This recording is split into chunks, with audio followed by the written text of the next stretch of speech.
अब देखो इस वीडियो के अंदर हम लोग करने वाले हैं क्लास 11 फिजिक्स थर्मोडायनेमिक्स का पार्ट 5। इससे पहले हमने इसके 4 पार्ट कंप्लीट कर लिए हैं, जिसमें कि हमने इसका इंट्रो, जीरोथ लॉ क्या होता है, first law, Mayer's relation, quasi static process और 4 तरह की थर्मोडायनेमिक प्रोसेस कंप्लीट कर ली है। जिसके बाद हम लोग करने वाली हैं अब सेकेंड लॉ और साथ ही कार्नोट इंजन भी। तो मैं इस जो भी चीज़ें बची हुई हैं इसे इसी वीडियो के अंदर कंपाइल करने की कोशिश करूँगा, ठीक है। जितना भी आपको क्रक्स है वो आपको इस वीडियो के अंदर देखने को मिल जाएगा। तो शुरू करते ही बिना किसी देरी के। और देखो हम पढ़ने वाले हैं सबसे पहले क्या, सेकेंड लॉ क्या होता है, ठीक है। Second law of thermodynamics. अब इस लॉ को पढ़ने से पहले देखो ये लॉ कम प्रिंसिपल ज़्यादा है, ठीक है। इसको एक काम करता हूँ, मैं उड़ा ही देता हूँ। अब देखो मैंने क्या कहा, हम लोग क्या करने वाले हैं, हम सेकंड लॉ करने वाले। मैंने ये बोला कि सेकंड लॉ करने से पहले आपको फर्स्ट लॉ का आइडिया होना चाहिए कि उसमें क्या बात करी गई थी, तभी आपको ये वाला अच्छे समझ में आएगा। और ये भी कि हमें इसकी ज़रूरत पड़ी क्यों। देखो फर्स्ट लॉ सिंपली ये कहता है कि आपने हीट दी, वो हीट कन्वर्ट होगी या तो इंटरनल एनर्जी में या फिर कुछ वर्क डन करने में। तो बेसिकली फर्स्ट लॉ बात कर रहा है कंजर्वेशन ऑफ एनर्जी की, ठीक है। जितना आपने हीट दिया, जितना आपने सिस्टम को हीट दिया, सिस्टम ने उससे कुछ तो बढ़ाई अपनी इंटरनल एनर्जी और कुछ उसका वर्क डन कर लिया, तो आपकी टोटल एनर्जी हो गई कंजर्व। इतनी सी बात वो करता है और हम इक्वेशन बना के अपना काम निकाल लेते हैं, ठीक है। बट फर्स्ट लॉ कभी भी ये बात नहीं करता कि कौन सा प्रोसेस नेचुरली हो पाएगा, या फिर ऐसा मान लो फर्स्ट लॉ कभी भी ये बात नहीं करता कि कौन सा प्रोसेस होगा या कौन सा प्रोसेस नहीं होगा। वो सिंपली बात करता है एनर्जी के कंजर्वेशन की, ठीक है। जितनी आपने एनर्जी दी उसका यूज़ इंटरनल एनर्जी और वर्क डन करने में हो जाएगा, तो एनर्जी हो गई कंजर्व, बात ख़त्म। उसने ये बात बिल्कुल नहीं करी कि कौन सी प्रोसेस हो सकती है कौन सी प्रोसेस नहीं हो सकती है, क्योंकि नेचुरली अगर देखा जाए, तो हम यही तो मानते हैं कि जो हीट का ट्रांसफ़र है वो हॉट बॉडी से कोल्ड बॉडी में होता है या कोल्ड से हॉट में होता है, हॉट से कोल्ड में ही होता है ना। तो ये प्रोसेस क्या है, नेचुरल है, ठीक है। बात सिंपल है। वरना फर्स्ट लॉ तो इस बात को भी मानने को तैयार है कि कोल्ड बॉडी से हॉट बॉडी में हीट ट्रांसफ़र हो जाएगी, वहाँ भी एनर्जी कंजर्व हो जाएगी। बट नेचुरली हम लोग क्या देखते हैं कि हीट हमेशा हॉट बॉडी से कोल्ड बॉडी में ही ट्रांसफ़र करी जाती है या होती है, सिंपल सी बात है। तो सेकंड लॉ की हमें नीड क्यों पड़ी, सेकंड लॉ बात करता है कि कौन सी प्रोसेस फीजिबल है। ध्यान से देखना कौन सी प्रोसेस फिजिबल है, सेकंड लॉ उसको लेकर बात करता है। और साथ ही वो ये भी बात करता है कि आप कभी भी 100% एफिशिएंसी अचीव नहीं कर सकते हैं। कुछ ना कुछ आपका जो हीट है ना वो रिजेक्ट होगा ही होगा, वो वेस्ट होगा ही होगा। कभी भी आप 100% जो हीट है ना उसे वर्क में कन्वर्ट नहीं कर सकते हैं। इतनी सी बात सेकंड लॉ कहता है, इसीलिए मैंने पहले ही बोल दिया था कि वो लॉ से ज़्यादा एक प्रिंसिपल है, ठीक है। बात समझ में आई या फिर नहीं। दो चीज़ें कहता है सेकंड लॉ कि कौन सी प्रोसेस नेचुरली अकर होगी, यानी कि कौन सी प्रोसेस फिजिबल है, एक तो ये बता देगा। और दूसरी चीज़ ये कि हम 100% एफिशिएंसी अचीव नहीं कर सकते हैं, ठीक है। देखो इसी बात पे यहाँ पे दो स्टेटमेंट भी निकल के आते हैं जो कि एनसीईआरटी में दिए हुए हैं। सबसे पहले आपका केल्विन स्टेटमेंट है। सबसे पहला क्या है, केल्विन स्टेटमेंट। अब केल्विन स्टेटमेंट को अगर पढ़ोगे तो बहुत सिंपल सी बात बोली है, और उसने भी यही बोला है कि आप हीट का ट्रांसफ़र वर्क में 100% नहीं कर सकते हैं। कहने का मतलब ये है कि अगर आपने 100 जूल हीट सिस्टम को दी है तो सिस्टम उसका 100 जूल वर्क नहीं करेगा, बात ख़त्म। कुछ ना कुछ आपका हीट लॉस होगा ही होगा, कुछ ना कुछ हीट वेस्ट होगा ही, कुछ ना कुछ हीट रिजेक्ट होगा ही होगा। 100% हीट जो है वो वर्क में कन्वर्ट नहीं करी जा सकती, ये बोलता है केल्विन स्टेटमेंट। वहीं जो सेल्सियस स्टेटमेंट है वो भी एक हद तक सेम ही बात कहता है। सेल्सियस स्टेटमेंट बस ये बोलता है कि हीट जो है हॉट बॉडी से कोल्ड बॉडी में ट्रांसफ़र हो सकती है, बट कोल्ड बॉडी से हॉट बॉडी में ट्रांसफ़र नहीं करी जा सकती without any external work done. ठीक है, कोल्ड बॉडी से हॉट बॉडी में हीट ट्रांसफ़र नहीं करी जा सकती। ठीक है, अपने आप तो मतलब नेचुरली ये चीज़ पॉसिबल तो नहीं है, इतनी सी बात करी है। ठीक है, तो मैं उम्मीद कर रहा हूँ कि आपको सेकंड लॉ थोड़ा बहुत समझ में आया होगा, और बाकी ये दो स्टेटमेंट भी जो कि बड़े ही आसान थे, मतलब कोई भी इसे बड़ी आराम से समझ सकता है, इसमें आपको इतना दिमाग खपाना है नहीं, दिमाग अभी आगे खपेगा। ठीक है, देखो यहाँ से ये जो तीन चीज़ देखी हमने, सेकंड लॉ और ये दो स्टेटमेंट, यहाँ से हमने एक पूरा कंक्लूजन ही बनाया, और वो ये था कि 100% एफिशिएंसी वाला इंजन ना इम्पॉसिबल है बनना। अब ना इस बात पर कुछ चर्चा करनी चाहिए कि हम 100% एफिशिएंसी क्यों अचीव नहीं कर सकते हैं। अगर आप ये समझ गए तो आप आगे की कहानी बड़े आराम से समझ जाएंगे। देखो, क्वेश्चन ये है कि हम कभी भी 100% एफिशिएंसी अचीव क्यों नहीं कर सकते। तो इस बात को ना समझने से पहले आप सबसे पहले ये समझो कि एक इंजन होता क्या है। अब देखो, इंजन के बारे में अगर आप नॉर्मली बात करो तो वो ये होता है कि कोई भी टास्क है उसको वो रिपीट करता है। ठीक है, जो बेसिक सा इंजन होता है वो क्या करता है, किसी भी टास्क को बार बार रिपीट करता है। एग्जाम्पल देके समझाऊं तो मान लो ये आपका एक गैस सिलेंडर है, इसमें आपका एक पिस्टन लगा हुआ है। ठीक है, अभी पिस्टन क्या हो रहा है, इसमें गैस भरी है।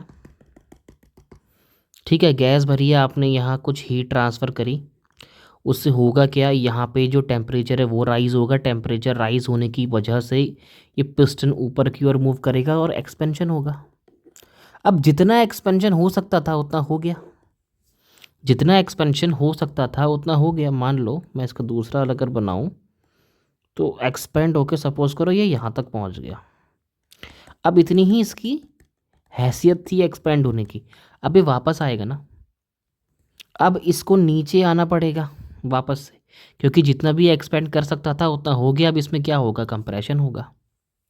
ठीक है, अब कंप्रेस होने के दो तरीके हैं, ध्यान देना, कंप्रेस होने के दो तरीके हैं। या तो ऐसा होगा कि ये जो गैस है ना ये हीट लूज करेगी। कंप्रेस करने का एक तरीका ये होगा कि हीट लूज करे, यानी कूल डाउन हो जाए। कूल डाउन होगा तो क्या होगा, इसका वॉल्यूम घटेगा, प्रेशर बढ़ेगा, कंप्रेस हो गया और अपनी इनिशियल स्टेट में आ गया। इंजन का काम क्या था, टास्क को रिपीट करना। अगर वो आगे गया है तो पीछे भी आएगा, फिर आगे जाएगा, फिर पीछे आएगा, फिर आगे जाएगा, फिर पीछे आएगा। तो यही तो एक बेसिक से इंजन का काम होता है कि नहीं। और वही चीज़ आप हीट इंजन में अप्लाई कर दो तो उसमें मान लो एक्सपेंशन होगा, कंप्रेशन होगा, एक्सपेंशन होगा, कंप्रेशन होगा, ऐसा कुछ होगा। मतलब समझने के लिए कह रहा हूँ, आपकी बात मतलब समझ जाए कि 100% एफिशिएंसी क्यों नहीं अचीव कर सकते, उसके लिए मैंने एग्जांपल लिया हुआ है। तो मैंने ये बोला कि मान लो कोई ऐसा इंजन है जो कि एक्सपेंशन कर रहा है, कंप्रेशन कर रहा है। तो जितनी भी इसको हीट दी थी इसने हीट गेन करी, वॉल्यूम राइज हुआ और पिस्टन पे प्रेशर ऊपर की ओर लगा दिया। ठीक है ना, जिससे कि एक्सपेंशन हुआ। जितना एक्सपेंशन हो सकता था उतना हो गया। एक्सपेंशन होने के बाद ये वापस से अपनी इनिशियल स्टेट में आएगा, और अगर अपनी इनिशियल स्टेट में आएगा तो उसके लिए दो तरीके हैं, या तो ये हीट को लॉस कर दे, बेसिकली जो इसका टेम्परेचर है वो गिर जाए, मतलब कूल डाउन हो जाए, तभी तो आएगा अपनी इनिशियल स्टेट में, या फिर हम इस पर कोई एक्सटर्नल वर्क डन कर दे। दो ही तरीके हैं। अब आप एक्सटर्नल वर्क डन करते हो तो ये तो भैया नेगेटिव में चला जाएगा ना, क्योंकि work done on the system क्या होता है, नेगेटिव होता है।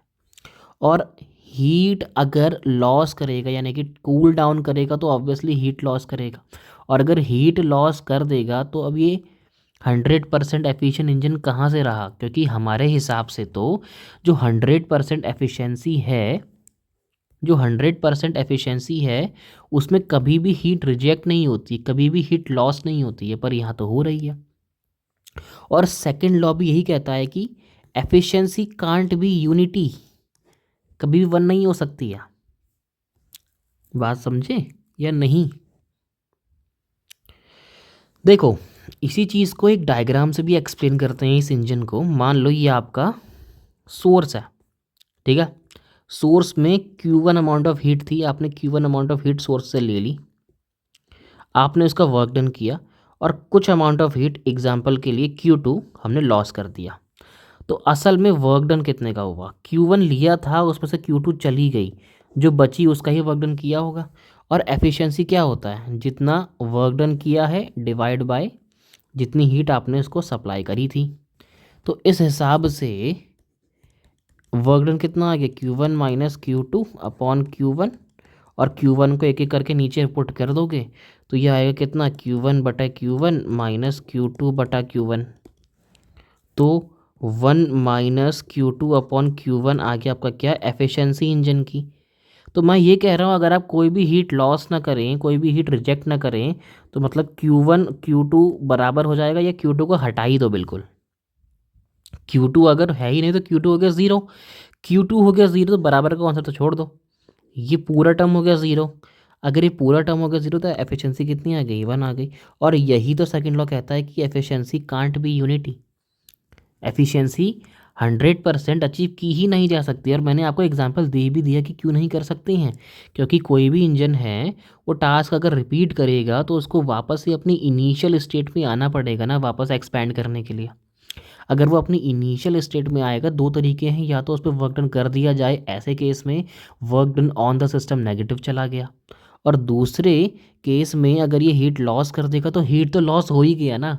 अगर ये कूल डाउन होगा तो हीट तो लॉस हो ही गया, और वही तो नहीं करना था। बात समझी या नहीं?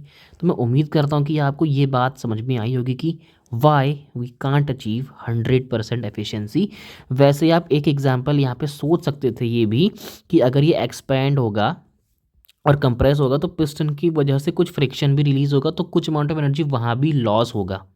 हालांकि इस बात को काउंटर भी कर सकते हैं कि अगर हम फ्रिक्शन लेस ले लें तो बात अलग है, पर फिर भी ये लॉजिक तो आपको क्लियर हुआ ही होगा कि जब भी एक्सपेंशन कंप्रेशन होगा तो इस केस में गैस को अपनी इनिशियल स्टेट में आने के लिए कुछ ना कुछ अमाउंट ऑफ हीट लॉस ही करना पड़ेगा, और अगर उसने कुछ ना कुछ अमाउंट ऑफ हीट लॉस कर दिया तो फिर एफिशिएंसी 100% अचीव रही ही नहीं।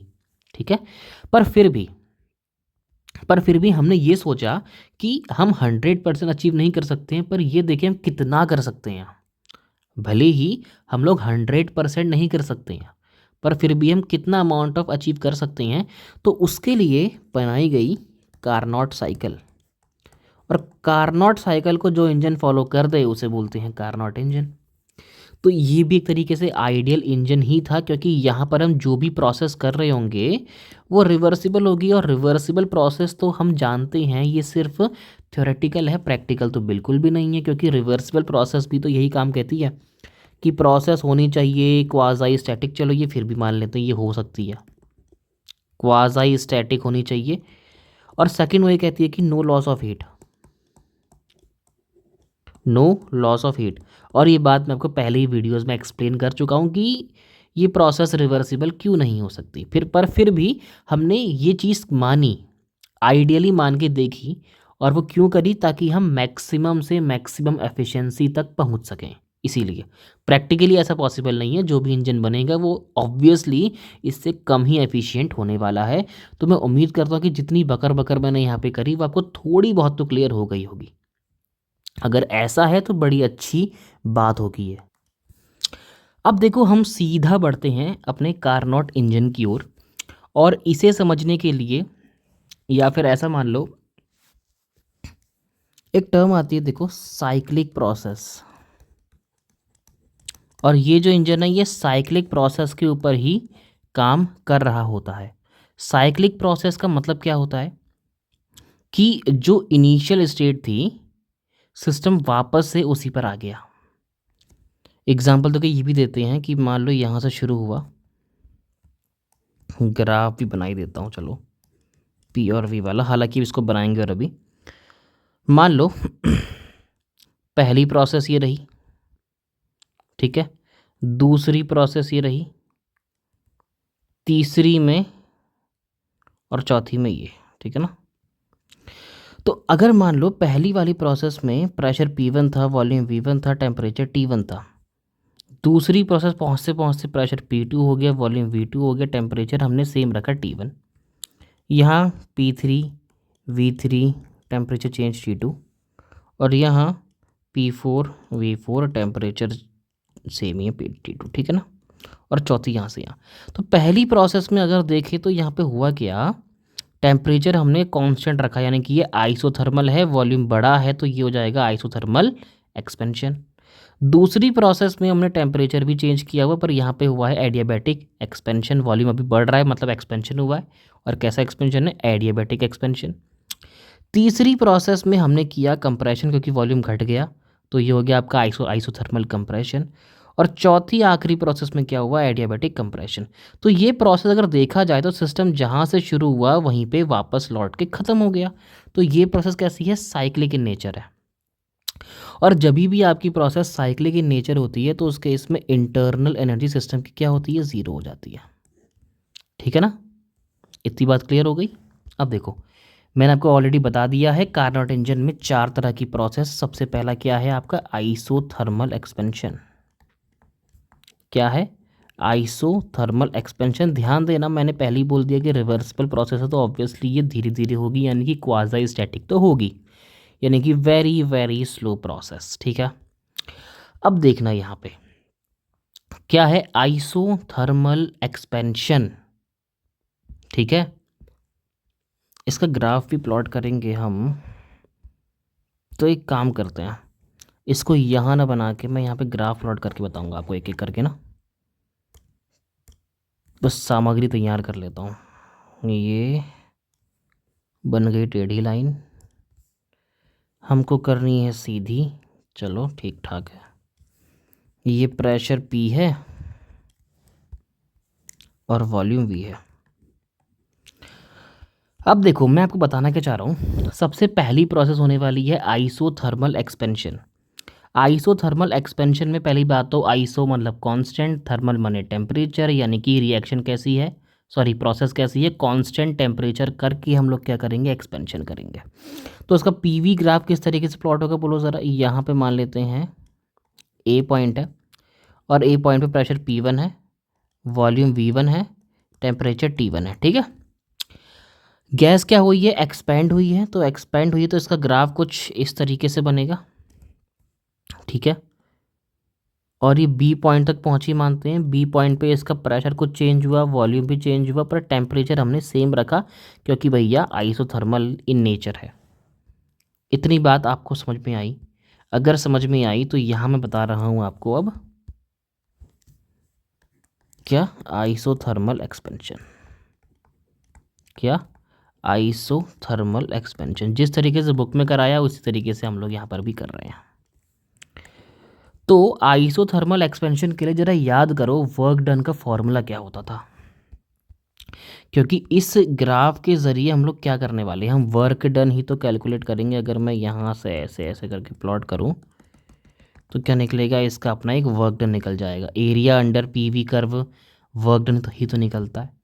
तो आइसोथर्मल एक्सपेंशन में वर्क डन क्या होता था, अगर आप याद करो तो W1 मान के चलेंगे, वो होगा क्या, nRT log e⁻²v2/v1। बात क्लियर हुई। ये इसका जो ये आया कैसे, ये यहाँ पे करके नहीं दिखाना है हमको, ठीक है, क्योंकि ये चीज़ हम ऑलरेडी कर चुके हैं थर्मोडायनेमिक प्रोसेस के अंदर। तो ये हो गया क्या, इक्वेशन नंबर 1। इस प्रोसेस में हुआ क्या है, पहले बता चुका हूँ, एक्सपेंशन हो रहा है ए से लेके बी में, ठीक है। इतनी बात क्लियर, क्लियर तो अच्छी बात है। सेकंड प्रोसेस में हम लोग कर रहे हैं क्या, एडियाबैटिक एक्सपेंशन। क्या? Adiabatic expansion. अब देखो इसी चीज़ को हम डायग्राम बना के भी एक्सप्लेन कर सकते हैं, बट अभी मैं आपको खाली जो इसका कर्व है ना वो बना के एक्सप्लेन कर रहा हूँ। बाकी जो भी प्रोसेस होगी, अगर कुछ कमी रह गई होगी तो मैं उसको एंड में पूरी कर दूंगा, ठीक है। तो फिलहाल क्या है, एडियाबैटिक एक्सपेंशन, यानी कि एक्सपेंशन तो अब भी हो रहा है। ठीक है भैया, एक्सपेंशन अब भी हो रहा है, पर ये बात ध्यान रखना, प्रोसेस एडियाबैटिक है तो इसमें कोई भी हीट का ट्रांसफ़र नहीं होगा, ठीक है। ये कुछ ज़्यादा हो गया। आई थिंक ये सही है। तो हम आ गए हैं अब कहाँ पे, सी पॉइंट पे, जहाँ पे प्रेशर P3 है, वॉल्यूम V3 है, टेम्परेचर अब चेंज होगा तो T2 मान लेते हैं, ठीक है। अब अगर आपको एडियाबैटिक का थोड़ा बहुत आइडिया हो तो मैंने आपको बता रखा है कि इसमें हीट हो जाएगा ज़ीरो, और अगर जब भी ऐसा होता तो वर्क डन क्या होता है, negative of change in internal energy हो जाता है, ठीक है। ये क्या है, एडियाबैटिक एक्सपेंशन। अगर आपको याद हो तो एडियाबैटिक प्रोसेस के लिए वर्क डन का फॉर्मूला क्या होता था, जो कि यहाँ पे मैं W2 से लिखूँगा। याद है किसी को? क्या था, NR, टेम्परेचर क्या क्या लेते थे हम लोग, T2 माइनस T1, ऐसा मान लो, फाइनल माइनस इनिशियल, ठीक है, डिवाइड बाय क्या था, 1 माइनस गामा। बुक में थोड़ा अलग है, T1 माइनस T2 लिखा है और गामा माइनस 1 लिखा है, तो आप इसको उल्टा कर लोगे तो वो प्रोसेस सेम ही हो जाएगा, ठीक है। इतनी बात मैं उम्मीद कर रहा हूँ कि आपको क्लियर हो गई होगी कि हमने किस तरीके से आइसोथर्मल एक्सपेंशन और एडियाबैटिक एक्सपेंशन में वर्क डन निकाला। इस केस में ये वाला निकल जाएगा, ठीक है ना, ये वाला देखो, कर्सर देखो, ये वाला हिस्सा क्या है आपका, एडियाबैटिक एक्सपेंशन का वर्क डन है। अब तीसरी प्रोसेस में हम क्या कर रहे हैं, अब देखो एक्सपेंशन हो चुका है, अब गैस को आना है अपनी इनिशियल स्टेट में, सिस्टम को अपनी इनिशियल स्टेट में लौटना है, तो मतलब क्या होगा, अब कंप्रेशन होगा। तो थर्ड प्रोसेस में क्या हो रहा होगा, आइसोथर्मल कंप्रेशन, आइसोथर्मल कंप्रेशन, ठीक है। अब देखना, ये बात आप लोग मानते हो कि जब भी कंप्रेशन होगा तो वॉल्यूम घटेगा, ये बात मानते हो ना, तो अच्छी बात है। ग्राफ प्लॉट करूं तो वॉल्यूम घटेगा, वॉल्यूम क्या है, V3, तो अब क्या हो जाएगा, ठीक आ रहा है, हाँ ठीक ही लग रहा है। D पॉइंट पे पहुंच गया, प्रेशर P4 है, वॉल्यूम V4 है, टेम्परेचर हमने सेम रखा है क्योंकि प्रोसेस आइसोथर्मल है तो T2 रहेगा। तो इस केस में क्या हुआ, वॉल्यूम बढ़ा नहीं है, वॉल्यूम घटा है, बस इतना ध्यान में रखना। अब देखो यहाँ पर है, यहाँ पर हम निकालेंगे वर्क डन W3। अच्छा, आपको वर्क डन पता है कैसे निकलता था, अगर याद हो तो, K इंटीग्रेशन, फिर यहाँ DV, और वॉल्यूम इस बार क्या है देखो ज़रा, इनिशियल क्या है V3, फाइनल क्या है V4, ठीक है। ये आपको मैं करके दिखा रहा हूँ क्योंकि बुक में किया है डायरेक्टली, और बुक में डायरेक्टली किया है तो वो आपको थोड़ा बहुत कंफ्यूज कर सकता है, इसलिए मैं यहाँ करके दिखा रहा हूँ। K की जगह ऑब्वियसली आप क्या रख सकते हैं, PV NRT, मतलब NRT आ जाएगा, ये बात तो आप पता होगी, और लॉग आ जाएगा क्या, अच्छा इससे पहले एक छोटी सी चीज़ बता देता हूँ वरना कन्फ्यूजन क्रिएट होगा। देखो जिसने भी इंटीग्रेशन थोड़ा बहुत पढ़ा हुआ है तो, या नहीं पढ़ा हुआ है फिर भी बता दे रहा हूँ, लिमिट ना V3 वाला जो है वो V4 से एक्चुअली में बड़ा है, पर फिर भी V4 अपर लिमिट में जा रहा है, ठीक है।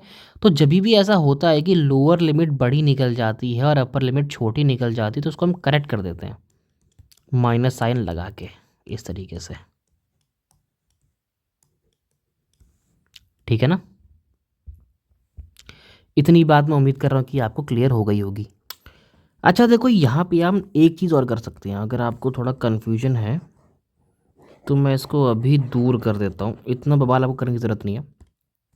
एक तरीका ये भी है, देखो हमने क्या करना है, V3 से V4, पर हम जानते हैं कि जो V3 है ना वो V4 से बड़ा है, तो लोअर लिमिट क्या निकल गई, अपर लिमिट से बड़ी निकल गई। तो इस केस में जो वर्क डन आएगा वो नेगेटिव आएगा। तो इसीलिए यहाँ पर जो वर्क डन मिल रहा होगा वो क्या होगा, NRT लॉग क्या V4/V3, क्योंकि upper limit minus lower limit करते तो log A minus log B होता, लॉग A/B यही आता, पर नेगेटिव वर्क डन चला गया। क्योंकि ऐसा क्यों हुआ, क्योंकि वॉल्यूम V3 जो है V4 से बड़ा है। ठीक है, तो अगर ये नेगेटिव है और ये V4/V3 तो इसको पलट देते हैं, तो NRT लॉग ये कितना आ गया, V3/V4 आ गया। तो वर्क डन कितना आ गया, ये। इतनी बात उम्मीद कर रहा हूँ कि आपको समझ में आई होगी। देखो सिंपल सी बात है, जब V1 से V2 जा रहे थे ना, आप ग्राफ देखो तो आएगा समझ में।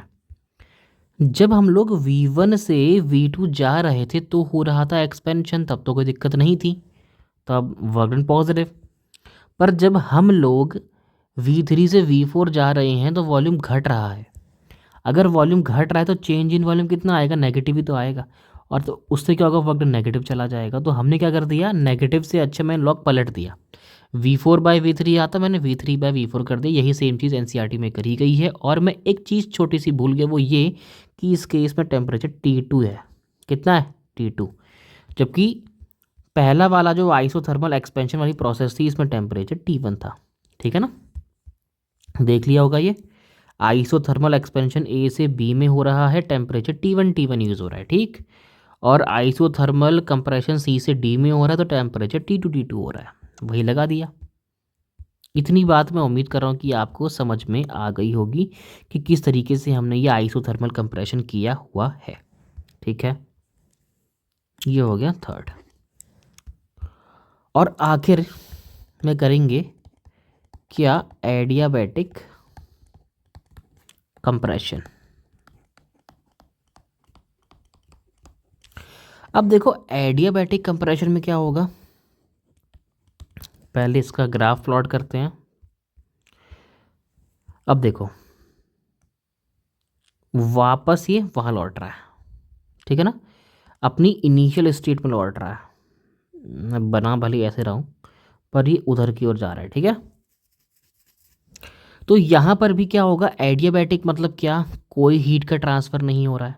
ठीक है, और ये टेम्परेचर क्या होगा, अब T2 से T1 जा रहा है। पर ये बात याद रखना, मैंने पहले ही कहा था कि एडियाबैटिक वाली प्रोसेस में वर्क डन डिपेंड कर रहा होता है किसके ऊपर, या फिर वर्क डन किसके बराबर होता है, माइनस ऑफ इंटरनल एनर्जी के। और जो इंटरनल एनर्जी होती है वो किस पे डिपेंड करती है, टेम्परेचर पे। तो एक बात सोचना, B से C में जितना टेम्परेचर का डिफरेंस था वही सेम टेम्परेचर का डिफरेंस भी तो A से D में है। तो B से C वाला जो वर्क डन होगा और D से A वाला जो वर्क डन होगा, इन दोनों का मैग्नीट्यूड क्या होगा, बराबर। पर क्योंकि ये इक्वल है और ऑपोजिट है तो इसीलिए ये वैसे ही कट जाएंगे। ठीक है ना, तो यहाँ पे आपको कुछ नेगेटिव साइन का इतना ध्यान देना नहीं है, अभी समझा दूंगा, क्योंकि बुक में भी इन्होंने सेम चीज़ ऐसे ही करी हुई है। तो वर्क डन अगर मैं एडियाबैटिक कंप्रेशन का निकालूं तो वो कितना आएगा, बोलो ज़रा, वही NR। इस बार कहाँ से कहाँ जा रहा है, T2 से T1 जा रहा है, तो फाइनल T1 माइनस T2, क्या final T1 minus T2 upon कितना था, 1 माइनस गामा। अगर मैं इसको वैसा बनाना चाहूँ सेम, तो ये ऐसा आएगा, माइनस का NR T2 minus T1 upon क्या, 1 माइनस गामा। पर क्योंकि ना हमें नेगेटिव साइन की ज़रूरत नहीं है, हमें सिर्फ चाहिए मैग्नीट्यूड। मैग्नीट्यूड से ही क्यों मतलब है, क्योंकि मैंने पहले ही बोल दिया है, रुको बता रहा हूँ अभी, NR T2 minus T1 1 minus gamma. ठीक है, देखो वर्क डन सेकंड वाला और वर्क डन फोर्थ वाला बराबर ही तो है, मतलब इनका जो मैग्नीट्यूड है वो बराबर ही होगा। क्यों, क्योंकि वर्क डन एडियाबैटिक प्रोसेस में डिपेंड कर रहा होता है सिर्फ इंटरनल एनर्जी के ऊपर, और इंटरनल एनर्जी किस पे डिपेंड करती है, चेंज इन टेम्परेचर के ऊपर। अब तुम खुद देखो, टेम्परेचर चेंज T1 से T2 गया, फिर T2 से T1 आ गया, तो इन दोनों का जो टेम्परेचर का डिफरेंस था वो सेम ही तो रहा, वो चेंज थोड़ी हुआ। और अगर टेम्परेचर का डिफरेंस सेम है तो ये भी चीज़ सेम, और अगर ये चीज़ सेम तो वर्क डन भी क्या हो गया, सेम। तो इसीलिए इन दोनों वर्क डन का मैग्नीट्यूड क्या होगा, बराबर। इसीलिए जब आगे वाली प्रोसेस आएगी यानी कि आखिरी वाली, उसमें ये कट जाएंगे, ठीक है ना। या फिर ऐसा भी समझ सकते हो कि ये वाले वर्क डन जो है एडियाबैटिक एक्सपेंशन और कंप्रेशन वाले, ये एफिशिएंसी में कुछ खास रोल प्ले कर नहीं रहे होते हैं, ठीक है। ये कुछ खास चेंज नहीं ला रहे होते हैं, इसीलिए हम इनको कैंसिल कर देते हैं। तो जो भी आपको लॉजिक बेटर लगे आप उससे कर सकते हैं, ठीक है। मुझे आपको डिटेल में एक्सप्लेन करना था तो मैंने कर दिया। अब ध्यान से देखना, हमें क्या निकालना है, हमें निकालना है नेट वर्क डन। चारों प्रोसेस कंप्लीट है, एक बार दिखा दे रहा हूँ। हमने पहले तो एक ग्राफ प्लॉट कर लिया। ए से बी में क्या हुआ, आइसोथर्मल एक्सपेंशन। बी से सी में क्या हुआ, एडियाबैटिक एक्सपेंशन। सी से डी में क्या हुआ, आइसोथर्मल कंप्रेशन। डी से ए में क्या हुआ, एडियाबैटिक कंप्रेशन। इतनी बात क्लियर। आइसोथर्मल एक्सपेंशन के लिए हमने नॉर्मल सा अपना फॉर्मूला लगा दिया जो हम पहले से करते आ रहे हैं। W1 निकाला, nRT1 log V2 अपन V1। ध्यान देना यहाँ V2 जो है V1 से बड़ा है। एडियाबैटिक एक्सपेंशन में क्या हुआ था, वही जो हम पहले से करते आ रहे हैं, फाइनल टेम्परेचर माइनस इनिशियल, और सेम चीज़ वही जो हमने पहले कर लिया। आइसोथर्मल कंप्रेशन में क्या हुआ था, चेंज ये था कि वॉल्यूम V3 जो है V4 से बड़ा निकल गया, इसीलिए हमारा ये V4 अपॉन V3 ना आकर के V3 अपॉन V4 आ गया, ठीक है ना। बात क्लियर हो गई, क्योंकि वर्क डन नेगेटिव चला गया था। एडियाबैटिक कंप्रेशन में क्या हुआ था, सेम ही चीज़ है जो पहले में करी थी, ठीक है। बस यहाँ पे टेम्परेचर फाइनल T1 है माइनस T2 है, तो मैंने क्या कर दिया, इसको वापस से T2 लिया या T1 लिया, माइनस बाहर कॉमन लेके। बट मैंने इसका क्या रखा, सिर्फ रखा मैग्नीट्यूड का, क्योंकि हमें सिर्फ उसी की ज़रूरत है। रीज़न क्या था, क्योंकि एडियाबैटिक एक्सपेंशन और एडियाबैटिक कंप्रेशन में वर्क डन क्या है, इक्वल है और ऑपोजिट है, इसीलिए वो अभी कैंसिल हो जाएगा।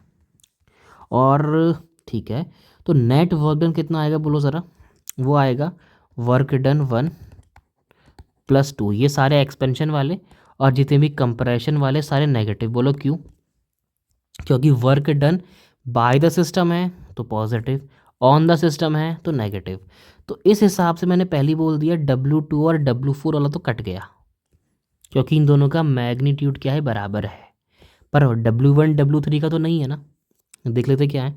तो नेट वर्क डन कितना आ गया बोलो ज़रा, nRT1 log V2 upon V1 minus nRT2 log, अब यहाँ ध्यान देना, V2 अपॉन V1 था ना, हमने क्या निकाला था, V3 अपॉन V4, यही आया था, ठीक है। एफिशिएंसी निकालनी थी, इसका फॉर्मूला क्या होता है, जितना वर्क डन किया डिवाइड बाय क्या, जितना वर्क डन किया डिवाइड बाय क्या, Q1। Q1 क्या है, जो हमने हीट इनिशियली दी, ठीक है, जो हमने हीट इनिशियली दी। अब एक चीज़ मैं आपको पहले यहाँ पर बता दे रहा हूँ ताकि कन्फ्यूजन ना क्रिएट हो। ये जो W1 है यही तुम्हारा Q1 के बराबर होगा, बोलो क्यों, क्योंकि प्रोसेस कैसी है, आइसोथर्मल एक्सपेंशन है। अगर ये आइसोथर्मल एक्सपेंशन है तो फर्स्ट लॉ के हिसाब से टेम्परेचर क्या है, कांस्टेंट, तो इंटरनल एनर्जी यानी कि चेंज इन इंटरनल एनर्जी क्या हो जाएगा, ज़ीरो। अगर वो ज़ीरो तो इक्वेशन में क्या हुआ, जितनी हीट दोगे वही वर्क डन में निकलेगी, यानी कि W1 बराबर Q1। बात क्लियर। तो जो एफिशिएंसी अभी हम निकाल रहे हैं, यानी कि जो हमने हीट दी है, ऊपर क्या आ गया, net work done. Net work done क्या है मेरा, नेट वर्क डन ये है, और heat given to the system ये Q1 है। तो बेसिकली कहने का मतलब मेरा इतना सा है, एफिशिएंसी कितना आ गया, जितना वर्क डन किया, और वर्क डन कितना हुआ, nRT1 है ना, क्योंकि Q1 माइनस करना था ना मुझे, nRT1 log V2 upon V1 minus nRT2 log क्या है बोलो ज़रा, V3 अपॉन V4 था ना, डिवाइडेड बाय Q1। Q1 रखो या W1 रखो, उसका मीनिंग तो सेम ही है, nRT1 log V2 upon V1। मैं उम्मीद कर रहा हूँ कि ये चीज़ आपको समझ में आई होगी। मुझे ऐसा लग रहा है कि आपको ये थोड़ा बहुत कॉम्प्लेक्स फील हुआ होगा, पर एक बार वीडियो को रिवाइंड करके देखना, फिर NCERT भी खोल के देख लेना, तो आपको समझ में आ जाएगा, क्योंकि मैं डिक्टो वैसा ही करवाने की कोशिश कर रहा हूँ, ठीक है। अब क्या होगा, ये वाला पार्ट एक बार इसके नीचे, एक बार इसके नीचे। तो इस हिसाब से देखो, इतना लंबा लिखने से अच्छा खुद सोचो, ये वाला पार्ट एक बार इसके नीचे सेपरेटली और एक बार इसके नीचे सेपरेटली, तो यहाँ से तो ये कैंसिल हो जाएगा, खाली ये बचेगा। यही तो होगा यार, N R T one log V two by V one divide by N R T one log V two by V one minus N R T two log V three by V four divide by N R T one log V two by V one. और मैं यहाँ पे जरा इसका एक बार धार थोड़ी पतली कर लेता हूँ यार।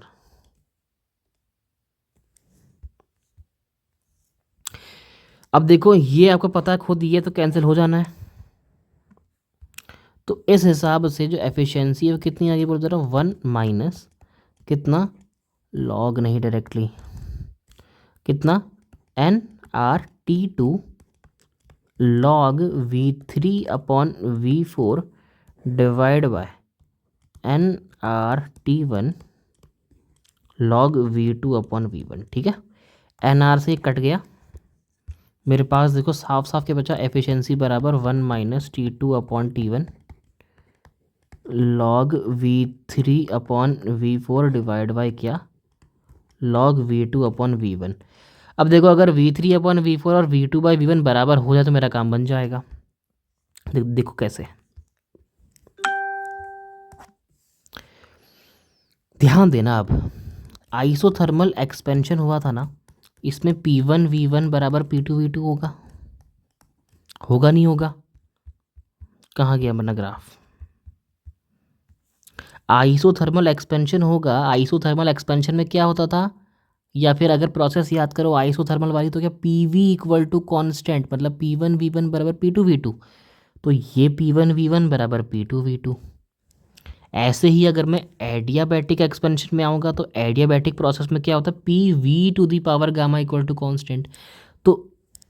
तो इस हिसाब से P2 V to the power gamma equal to P3 V3 to the power gamma हो जाएगा।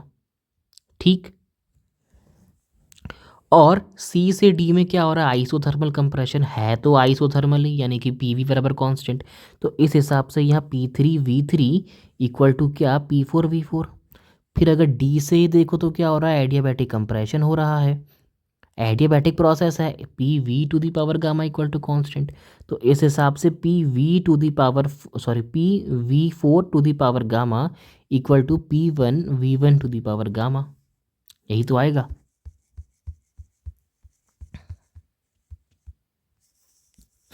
तो आइसोथर्मल एक्सपेंशन में आया ये।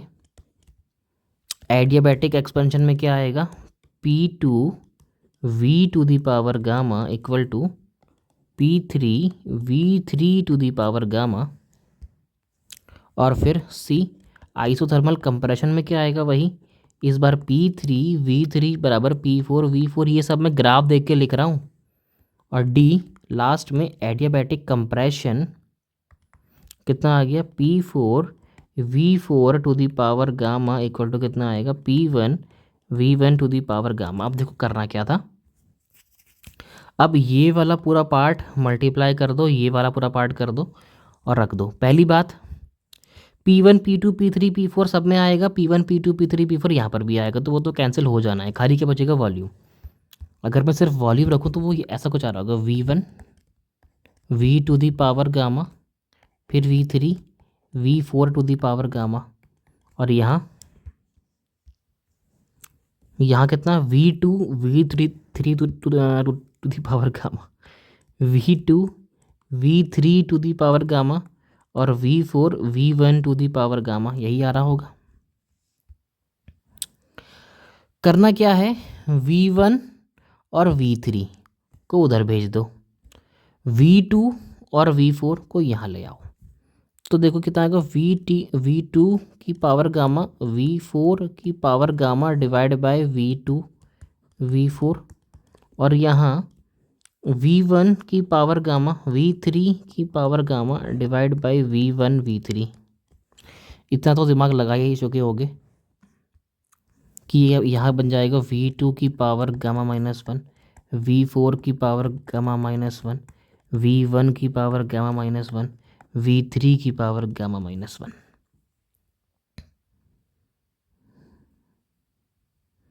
ठीक है, तो इस हिसाब से ये लॉजिक क्या बना, V2 अपॉन V1 की whole power gamma minus one बराबर V3 अपॉन V4 की whole power gamma minus one, which conclude that V2 by V1 equal to V3 by V4। यही चीज़ NCERT में बस एंड में लिख दी है। तो हमने जो निकाल के रखा हुआ था एफिशिएंसी अपनी 1 माइनस T2 बटा T1 log e to the base, तो आएगा ही पता है आपको, V3 by V4 divided by log V2 by V1। क्या आ रहा है, V2 by V1 V3 by V4 के बराबर। तो ये भी कट जाएगा क्योंकि रख देंगे तो कट जाएगा। तो एफिशिएंसी कितनी आ गई बोलो ज़रा, 1 माइनस T2 बाई T1। और यही एफिशिएंसी हमारी पहले कितनी थी, 1 माइनस Q2 अपॉन Q1। तो यहाँ से एक छोटी चीज़ आप ये भी देख सकते हो कि Q2 बटे Q1 बराबर क्या, T2 बाई T1। अच्छा, T2 T1 पता है क्या है आपको, अभी समझाते हैं। हमने ये माना था अपना इंजन, यहाँ T1 थी टेम्परेचर और हीट ली यहाँ से, रुक जाओ रुक जाओ रुक जाओ रुक जाओ, ये सोर्स है, ठीक है, ये क्या है अपना सोर्स, और ये क्या है सिंक। सोर्स जहाँ से हीट लेंगे और इसका टेम्परेचर T1 है, सिंक जहाँ पे हीट देंगे या रिजेक्ट हुई हीट आएगी यहाँ पे जिसका टेम्परेचर T2 है। तो यहाँ से हमने Q1 अमाउंट ऑफ हीट ली और यहाँ Q2 अमाउंट ऑफ रिजेक्ट करवा दी क्या हो गई वो, और बीच में हमने क्या निकाली, वर्क डन, विच इज़ कितना, Q1 माइनस Q2। ठीक है, क्लियर। तो हमने क्या कर दिया, ये हीट वाला जो रिलेशन था इसको हम लेके आ गए टेम्परेचर वाले रिलेशन में, ठीक है ना। यहीं से मैंने क्या निकाला था, यहीं से हमने वर्क डन निकाला था। तो एफिशिएंसी कितनी आ गई थी, वर्क डन डिवाइड बाय क्या, Q1। तो उस लॉजिक को फॉलो करते हुए हमारा कितना आ गया था, ये work done divide by Q1। Work done कितना, Q1 minus Q2 divide by Q1, तो 1 माइनस Q2 अपॉन Q1। और अभी हमने जो रिलेशन प्रूफ किया उसके हिसाब से 1 माइनस ये आ गया T2 अपॉन T1। ठीक है, जहाँ पे T1 क्या है, मेरे सोर्स का टेम्परेचर है, और यहाँ से हीट कितनी ली, Q1। T2 क्या है, सिंक का टेम्परेचर है, और यहाँ पे हीट कितनी आई, Q2। कितनी हीट डंप करी, Q2। वर्क डन कितना है, Q1 माइनस Q2। तो बेसिकली हमने किया क्या, एफिशिएंसी जो थी हमारी उसको टेम्परेचर के रिस्पेक्ट में हमने लिख दिया या डिराइव कर दिया। तो इतनी पूरी कहानी के लिए हमने ये पूरी प्रोसेस करी है। तो मैं उम्मीद करता हूँ कि आपको ये चीज़ समझ में आई होगी। कहाँ शुरुआत थी, ये थी नहीं, ये थी शुरुआत। ठीक है, ये वाला ग्राफ, फिर आइसोथर्मल एक्सपेंशन, फिर एडियाबैटिक एक्सपेंशन, फिर आइसोथर्मल कंप्रेशन, फिर एडियाबैटिक कंप्रेशन, फिर उसके बाद नेटवर्क डन निकाला। नेटवर्क डन के बाद हमने रिलेशन एक्सप्लेन किया इनका, फिर हाँ ये हमने रिलेशन एक्सप्लेन किया इनका। फिर लास्ट में हमने क्या कर दिया, एफिशिएंसी निकाल दी 1 माइनस T2 बटा T1, जो कि पहले बराबर थी 1 माइनस Q2 बटा Q1 के। ठीक है, तो ये हो गया आपका कार्नोट इंजन भी समाप्त, और इसी के साथ ही ये चैप्टर भी आपका हो चुका है ख़त्म। हालांकि एक दो चीज़ें मेरे हिसाब से छोटी मोटी वो रह रही होगी, एंड वो चीज़ आप खुद से भी कर सकते हो, ठीक है ना। तो मैं उम्मीद कर रहा हूँ कि आपको जितना मैंने समझाया उतना आया होगा। हो सकता है कि ये चीज़ थोड़ी कॉम्प्लेक्स हो गई हो, क्योंकि मैंने क्या कर दिया, मैंने ओवर एक्सप्लेन करने के चक्कर में हो सकता है कि थोड़ा ज़्यादा यहाँ पे कॉम्प्लिकेटेडनेस हो गई हो। पर फिर भी आप एक बार वीडियो को रिवाइंड करेंगे या आप NCERT एक बार देखेंगे तो आपको चीज़ें क्लियर हो जाएंगी। इतना इतना भी ये कोई मुश्किल है नहीं, ठीक है। मैंने अपने एंड से कोशिश करी समझाने की, उम्मीद करता हूँ कि आपको आया होगा। अगर नहीं आया तो नीचे कमेंट कर देना, आपको एक्सप्लेन करने का ट्राई करूँगा वापस से, ठीक है। बाय।